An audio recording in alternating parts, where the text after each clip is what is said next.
We do not ask them to dodge Israel's bullets. We do not want them to suffer the starvation of Israel's blockade. But we do demand that the BBC let the Palestinian people show the world that all across historic Palestine, they stand unbowed, they stand unbroken, they stand undivided, united in resistance against genocide and on the very threshold of liberation. The great Palestinian teacher, writer and martyr Rifat al-Ra'ir wrote, "If I must die, you must live to tell my story." The Palestinian people live, and the BBC must allow them to tell their story. Our first speaker of today's demonstration is here today representing the Palestinian Forum in Britain, one of the co-organisers of today's rally. Please give a warm welcome to Faris Amer. Thank you. On behalf of the Palestinian Forum in Britain, I thank you all for coming here today. I know we could all be doing other things, but the situation in Gaza continues to be dire. And the spineless BBC removed a documentary telling the tales of children because of accusations made by depraved, genocidal Zionist trolls. Because of these accusations, Abdullah, the narrator, was disqualified from telling his story. Now, Abdullah was disqualified simply because he was Palestinian.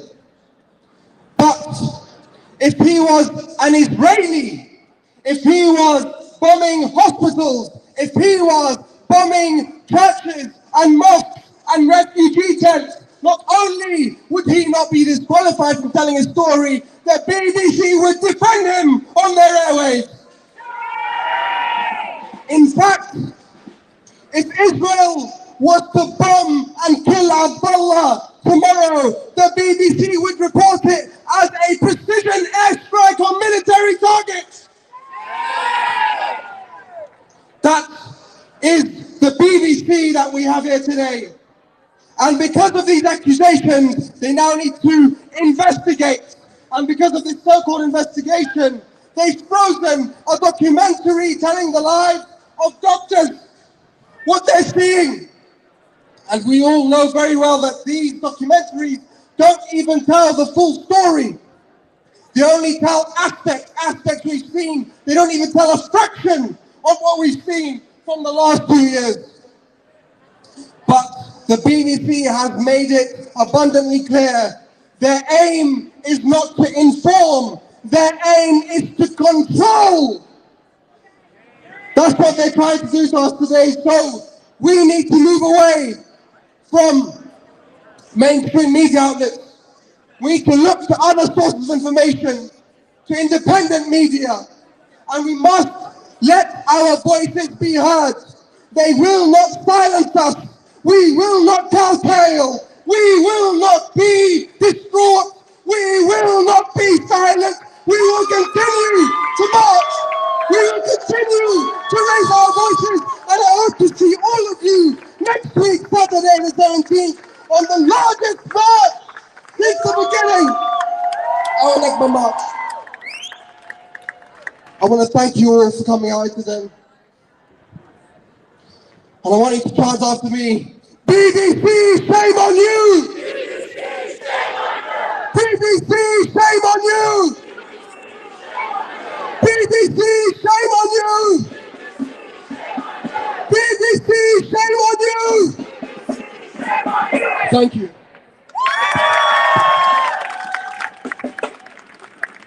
Free, free! Free, free! Free, free! Free, free! Free, free! From the river to the sea! From the river to the sea! From the river to the sea! From the river to the sea! speaker is a journalist who has been fearless since October 2023 in speaking out against the genocide and holding the mainstream media, including the BBC, to account. So please give a very warm welcome to Owen Jones.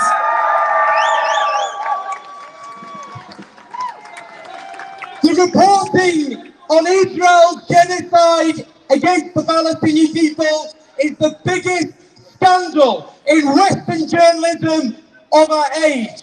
And the BBC has been at the absolute heart of that scandal. Ever since this genocide began, the BBC has whitewashed Israel's crimes against the Palestinian people. It has deferred to Israeli lies and spread Israeli lies. It has not even bothered to pretend that Palestinian life has even the smallest fraction of an Israeli life. Over and over again, they have ignored atrocities. They have ignored evidence. They have failed to join the dots about what is happening. And here's the thing. I know what happens with the BBC and people in there.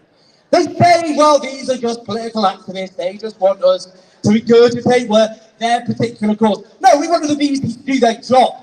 Because in their constitution, they are supposed to have due impartiality. Impartiality, that's what they're supposed to have. A public service broadcaster, which we, the licensee payers, are paying for.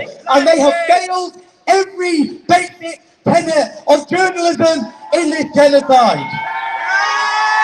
There is that quote which keeps going round, and I'm going to repeat it because it is instructive, and it is about journalism. If someone says it's raining, and another person says it's dry, it's not your job to quote them both. Your job is to look out the fucking window and find out what's true. And that's what the BBC have failed to do over and over again. They didn't try and pretend or somehow disguise what they thought about Russia's invasion of Ukraine and war crimes being committed there. But Israel has committed every single war crime under the sun. And yet, if you read the BBC, you will still see them deferring to IDF spokespeople and Israeli authorities as though they're credible in a way they would never dream of doing with Russian sources. That contrast exposes the lie, the sham of what BBC impartiality is supposed to do. And they couldn't even have one documentary exposing the actual reality of the genocide in Gaza. Not even one, because they listened, they gave in as cowards to the lobby, the pro-genocide lobby, and they deferred to them, and now they won't even put other documentaries on which actually show the truth. But I'll tell you this, history is going to be a damning judge. History will judge every media organisation which whitewashed and legitimised one of the great crimes of our age. And just on that, we saw this week that well-known lefty rag, the Financial Times, condemned the silence over the genocide, and a Conservative MP who said he'd been loyal and supported to Israel all his life, and then he said he's wrong. And that's not to praise them, it's to say that they know the way the wind is blowing, because this crime is too extreme, too apologetic. No genocide has been so documented and so confessed to as it actually happened. And that's why when we fight this genocide to the end, but when this is all over, it's not just politicians who need to go on trial for war crimes. The careers of journalists who legitimise this have to end, including the editors at the BBC. And that's not revenge. I'm not talking about vengeance or anything like that. It's a very basic fundamental point that there isn't accountability for a crime that has been whitewashed and legitimised, a crime so big, then this will happen over and over and over again. And the careers of journalists and people working in the media have been ended over far less than complicity in genocide. So it's so important we are holding the feet to the fire. All we're demanding is journalists to do their job, to have actual journalism. And history will record, as I said at the beginning, the greatest scandal in journalism of our time. And that, just to finally end, I have to say this, I'll say it again, because it makes me so angry. It's not just those who who cheerlead this genocide, who should just at this point be considered so depraved and sociopathic, there's very little else to add. It's those who are silent. It's the journalists who are silent about them hand-wringing and platitudes.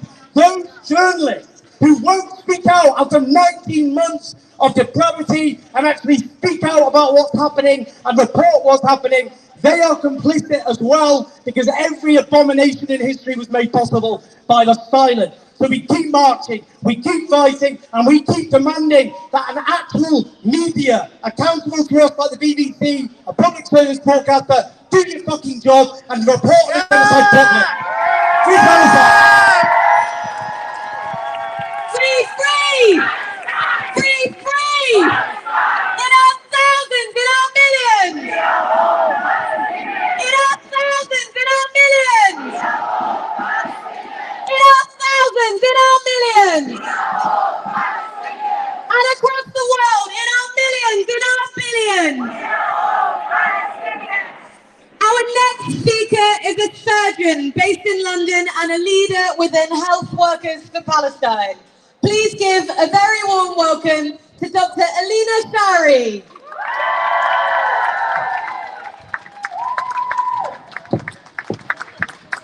Good evening, all. How do I follow? Owen, right? I'm Alina. I'm a surgeon in London. I represent Health Workers for Palestine. And we are gathered here, Health Workers for Palestine, in front of the BBC to demand the immediate broadcast of a crucial documentary called Gaza Medics Under Fire. This is a powerful, deeply moving film that shares the eyewitness testimonies of traumatized and bereaved Palestinian healthcare workers during this ongoing genocide. It documents the targeted destruction of Gaza's health system, hospitals, ambulance, clinics, and the killing of more than 1,200 healthcare workers since October 2023. These are frontline medics who risked their lives to care for others, now telling the truth of what they saw and endured. This documentary is finished, Khalas. It's ready. It's ready to expose the true atrocities and war crimes committed by the Israeli government. And yet, the BBC has chosen to withhold it indefinitely. Shame on them. This is pending yet another so-called independent investigation. Let's be clear. This was BBC's commissioned project, produced by BBC Investigations in partnership with Basement Films and Health Workers Watch. It was scheduled for release in October 2024, but had been repeatedly delayed behind closed doors, with no transparency and no commitment to a new broadcast date. We are here today because enough is enough. The suppression of this film is a betrayal on multiple levels. It is a betrayal of the Palestinian healthcare workers who relived unspeakable trauma in the hope that their testimonies might make a difference. They now face renewed risk of psychological harm as well as physical danger and persecution for speaking out. It is a betrayal of the filmmakers, the ones who worked tirelessly and ethically over the past year to bring these stories to light. And it is a betrayal of journalism itself, a betrayal of the BBC's founding principles to inform the public, to challenge power, and to report with honesty and integrity. The BBC's record on Gaza over the past 18 months has been woefully inadequate, marked by silence, false equivalence, and the erasure of Palestinian voices. This documentary is an opportunity to change that narrative, to restore some trust, to do what journalism is meant to do, speak truth to power. This is your chance, BBC, to uphold your duty, to report with integrity and moral clarity. Stop hiding behind excuses and delays. The world must hear these voices, and the truth must be told. Release Gaza Medics Under Fire now. Thank you. Free Palestine.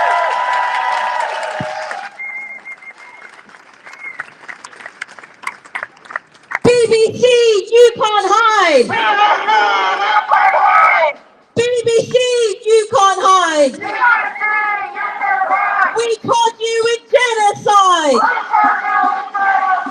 BBC, you can't hide. We caught you with genocide. BBC, you can't hide. We caught you with genocide. Our next speaker is a doctor in London and a representative from Health Workers for Palestine. And just 2 weeks ago, he ran the London Marathon for Palestine. So please give a very warm welcome to Dr. Huda.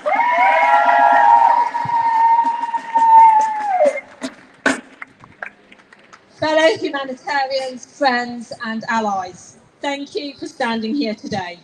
We are gathered outside the BBC to send a clear and powerful message, not just to the BBC, but to the world.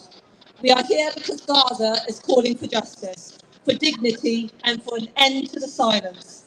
Gaza is under siege and the people there are starving to death. The Gazans on the ground are showing pictures and images of their slow death by starvation. Starvation of their children. Yet the BBC does not show these pictures. Their suffering is being silenced. BBC, shame on you. The BBC claims to be a beacon of truth, a place where facts and impartiality reign. However, the last 18 months has shown us the reality of the BBC's reporting. BBC, shame on you. We are here to demand that the BBC take responsibility. It is time for you to report not just from one perspective, but to seek the voices of the oppressed, the voices of the marginalised, and the voices of those who are fighting for their basic human rights. When the people of Gaza cry out, they do not ask for charity, they ask for justice. They ask for recognition of their suffering and they ask for the world to understand their struggle. Too often, the people of Gaza are reduced to numbers, statistics, or worse, completely ignored.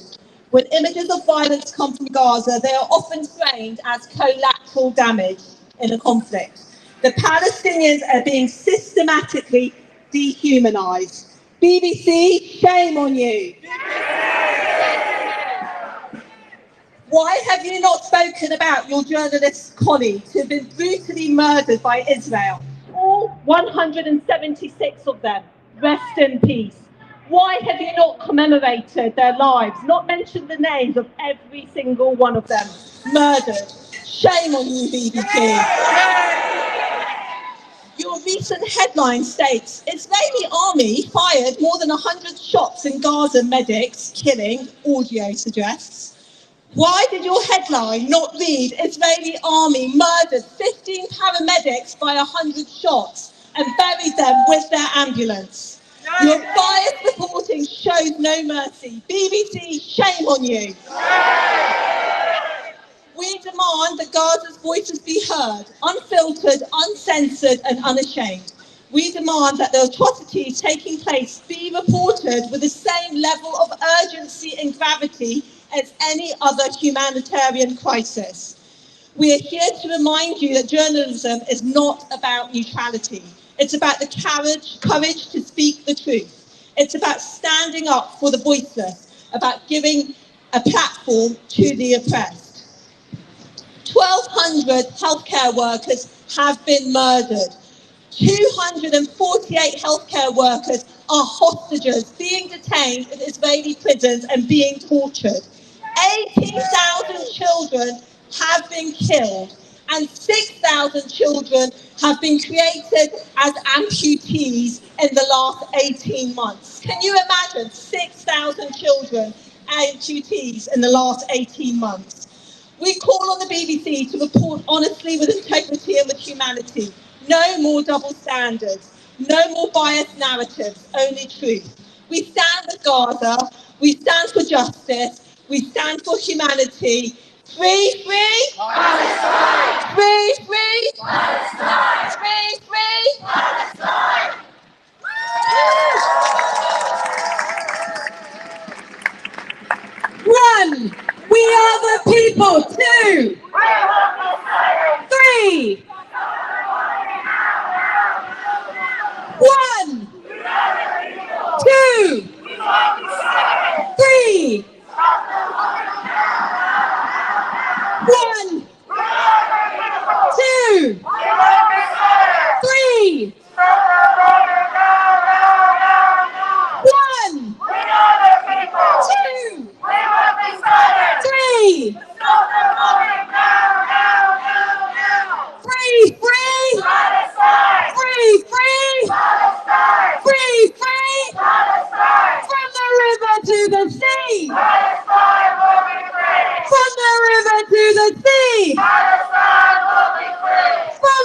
War Coalition, one of the co-organisers of today's rally.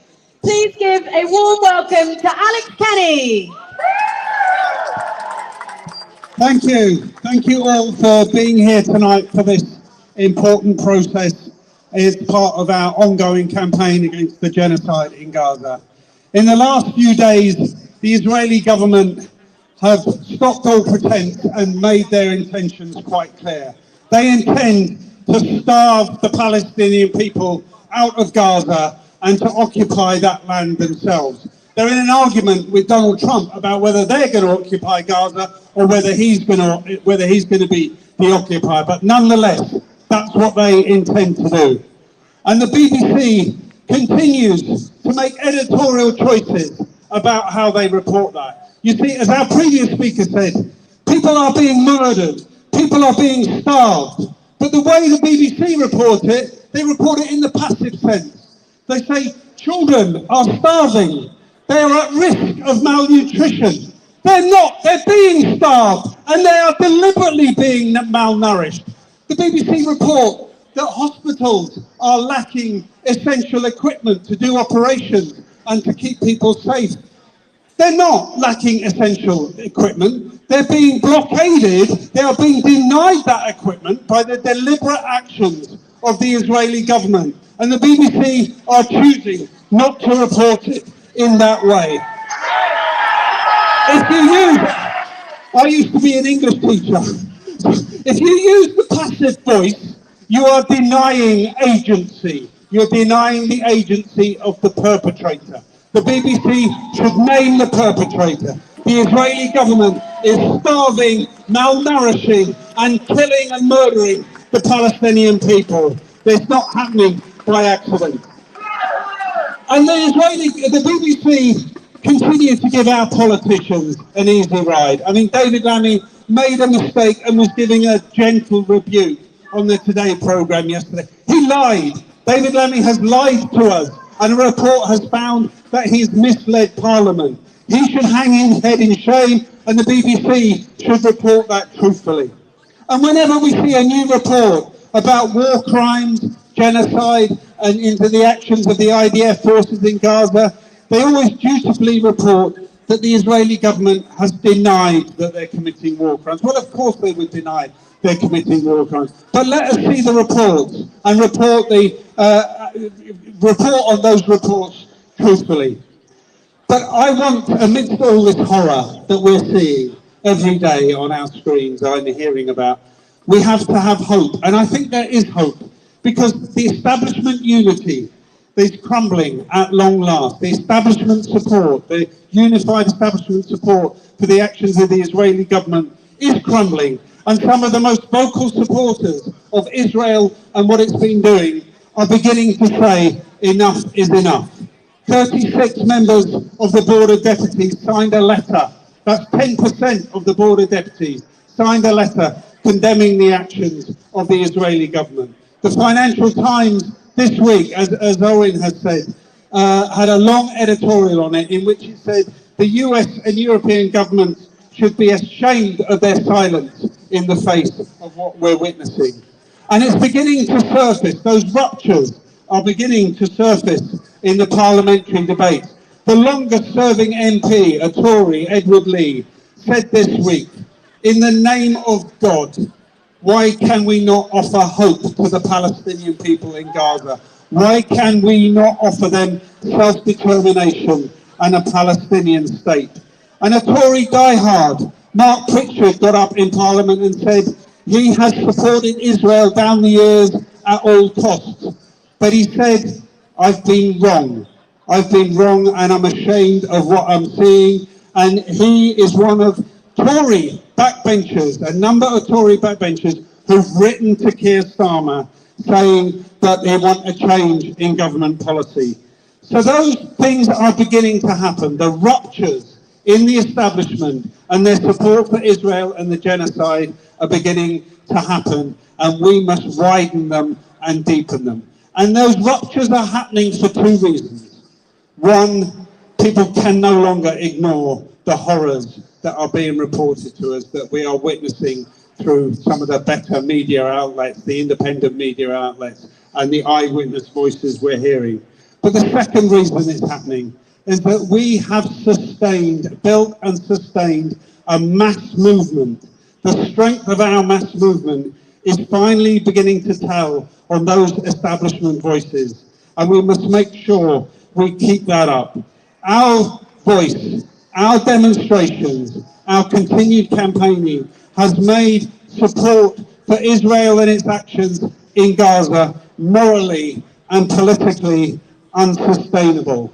And we must take heart from that and redouble our efforts to be on the streets, to be out campaigning, to be part of every campaign initiative that we hear about until we see justice for the Palestinian people. So next Saturday, May the 17th, is the our anniversary march for the Nakba, the 77th anniversary of the Nakba, and we will be marching in central London again, assembling on the embankment, marching past Parliament, coming back to Whitehall. And we want everyone who's ever been on one of our demonstrations to be there. We need that to be a mass demonstration so we can force home some of those ruptures that we're beginning to see, that we can make sure the Palestinians see that we're not going to let them down and that we won't be silenced, that we are the people and we want to stop the bombing now, now, now. Solidarity. Thank you very much.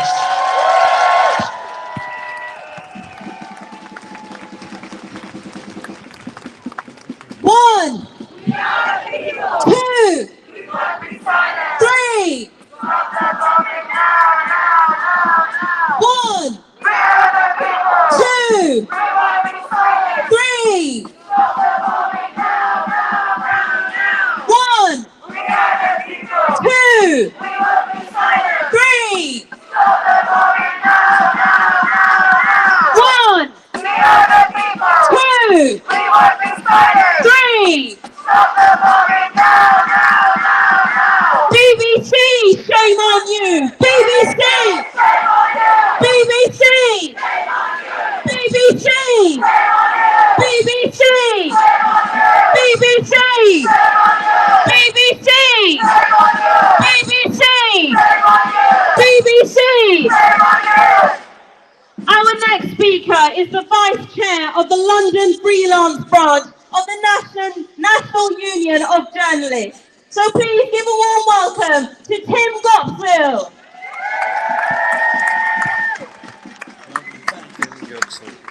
I'm from the National Union of Journalists.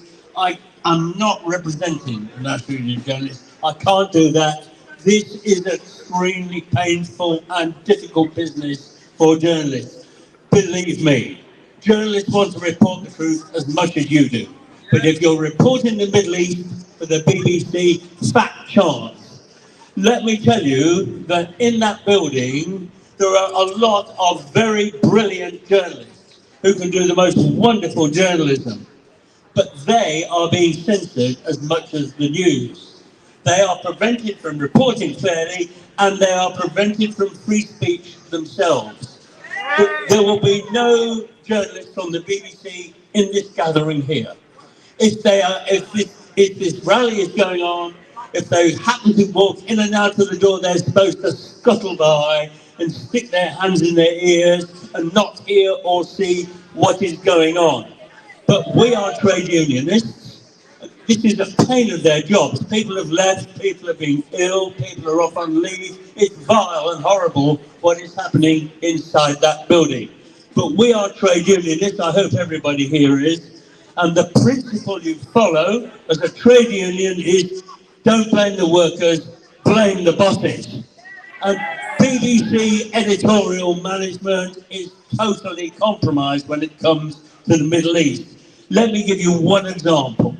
There is a director whose name is Sir Robbie Gibbs. Some of you may have heard of him. He's a senior Tory communications person, used to work for Boris Johnson. He was also, until recently, the owner of a newspaper called the Jewish Chronicle. The Jewish Chronicle is officially the most lying publication in history.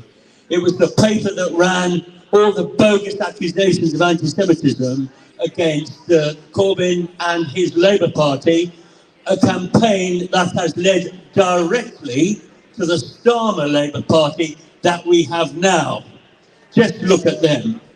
Now, in a period of 3 years, the Jewish Chronicle, in complaints brought to the Independent Press Standards Organisation, was found guilty of lying 33 times in 3 years, and in those 3 years, it lost 4 libel actions. That is a world record. And the guy who was the then owner, Sir Robbie Gibb, is an member of the editorial standards board of the BBC, who is directing Middle East policy. Now, what do you expect? The BBC caves in immediately every time the pro-Israeli lobby complains. They did it, you remember, over that documentary, Surviving the War Zone. As soon as 45 senior Jewish people sent a complaint, they took it off the iPlayer and they banned it being played again, and they're supposed to be considering what to do with it. We will never see that programme again. Fortunately, you can find it online. The BBC always gives in to the pro-Israeli lobby, and that, which to me gives a new definition for the meaning of the letters BBC. BBC stands for biggest bunch of cowards in the business. Now, I've been a journalist for a very long time, and like Owen Jones, I've never ever known anything like this. I have never known such a gap, a huge divide between what national media are saying on a vital issue and what the truth is, what the public's view is. I'm absolutely certain that a huge majority of the public are outraged, appalled and disgusted by what is happening in Gaza. The media, none of the national media will respect that. It is the most serious crisis for journalism that we have had. Of course, it's not just the BBC, it's the whole national media and the whole political establishment in our country. It's not a surprise. But the BBC is supposed to be different. The BBC is supposed to be independent from government. Its journalists are supposed to follow professional standards of accuracy and impartiality. It's a joke. It's worse than a sick joke what's happening in the reporting of the Middle East. So let's join in. BBC, shame on you. BBC, shame on you. BBC, shame on you. Thank you.